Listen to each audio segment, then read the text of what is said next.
ফরজ গোসল না করে যদি সংসারের কোনো কাজ করা হয় সেই ঘরে দুটো বিপদ আসবেই আসবে। এটা আমার কথা নয়, এটা হাদিস থেকে প্রাপ্ত কথা। আল্লাহু আকবার। আমাদের বর্তমান সোসাইটিতে এই সমস্যাটা অনেক বেশি হয়, ঠিক কিনা? অনেক হয় না? ফরজ গোসল করে না, অথচ জানে না যে ফরজ গোসল না করে যদি কোনো বান্দা মারা যায় তাহলে তার জান্নাত এবং জাহান্নামের মধ্যবর্তী জায়গায় ঝুলে পড়ে। নাউজুবিল্লাহ। আমার এক বোন চোখের পানি ছেড়ে দিয়ে মোবাইলে আমার সাথে কান্না, হুজুর কি আর বলবো, দুঃখের কথা, কষ্টের কথা, ভয়ের কথা, আমার স্বামী ফরজ গোসল ছাড়াই মারা গেছে। আহা, অর্থাৎ স্বামী স্ত্রী সঙ্গমের পরে সে গোসল করে নাই, ওই রাত্রিতেই ওই নাপাক অবস্থায় সে মারা গেছে। আমাকে জিজ্ঞাসা করে, হুজুর তিনি কি জান্নাতি নাকি জাহান্নামী? কত কঠিন কথা, স্ত্রী স্বামীর বিষয় কথা বলে। তো বর্তমান সময় এত মারাত্মক পরিস্থিতি, আসলে ইয়াংরা বর্তমান সময় এই সোসাইটিতে, এই অ্যান্ড্রয়েড মোবাইলের যুগে, এই মোবাইলের যুগে রাত 3টার আগে কেউ ঘুমাতে চায় না। তারপরে কি করে, যখন ঘুমিয়ে যায় ফজরের সময় উঠতে পারে না। বিশেষ করে এই যে ইয়াংরা, তোমাদের এই প্রবলেমটা আছে। You always watching slang video, তোমরা অনেক রাত করে তোমরা ঘুমাও।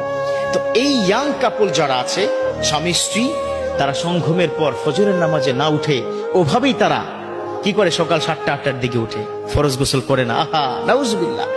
এই পরিস্থিতিতে ঘরে কোনো মা বোন যদি কাজ করে বা ঘরের মধ্যে যদি সে তার অন্যান্য সংসারের কাজগুলো করে, মারাত্মক দুটো বিপদ তার জীবনে আসবেই। আমার বিশ্বনবী তিনি বলে দিয়েছেন, আত-তাহুরু শাত্রুল ঈমান, আত-তাহারাতু শাত্রুল ঈমান, আত-তাহারাতু নিফসুল ঈমান। তিনটি ভাবেই তিনি বলে দিয়েছেন। অর্থাৎ পবিত্র থাকা এটা হচ্ছে ঈমানের অঙ্গ। পবিত্র যদি কোনো মানুষ না থাকে, যদি ওই অবস্থায় মারা যায়, তার অবস্থানটা জান্নাত এবং জাহান্নামের মধ্যবর্তী জায়গায় হয়ে যায়। কিন্তু মারাত্মক কথা। এজন্য পবিত্র হতে হবে। কি হতে হবে? পবিত্র হতে হবে। আমার বিশ্বনবীর স্পষ্ট কথা, কোন মা, কোন বোন, কোন স্বামী অপবিত্র অবস্থায় সে যদি আল্লাহর কাছে যায়, আল্লাহর সিদ্ধান্ত সে কি জান্নাতে যাবে নাকি জাহান্নামে যাবে। কত মারাত্মক কথা।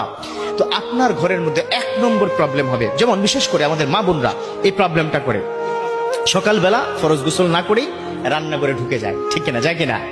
রান্নাঘরে ঢুকে নাস্তা বানায়, বাচ্চাদের খাওয়ায়, স্বামীকে খাওয়ায়। যেটা চিন্তা করে না তার শরীরটা না পাক, তার দেহটা না পাক, অতএব সে যে রান্না করছে সেটাও কিন্তু মাকরুহ হয়ে যায়। তার রান্নাটা ভালো থাকে না, বরাকা থাকে না। এই জন্য ওই ঘরের মধ্যে 1 নম্বর বিপদ সংকেত হলো, ওই ঘরের মধ্যে বরকত থাকবে না। কারণ হচ্ছে ওই যে স্বামী স্ত্রী দুজন নাপাকের কারণে রহমতের ফেরেশতা ওই ঘরে আর প্রবেশই করে না। আর যেই ঘরে রহমতের ফেরেশতা নাই, সে ঘরে কি থাকে? শয়তান থাকে, সে ঘরে বরকত থাকে না।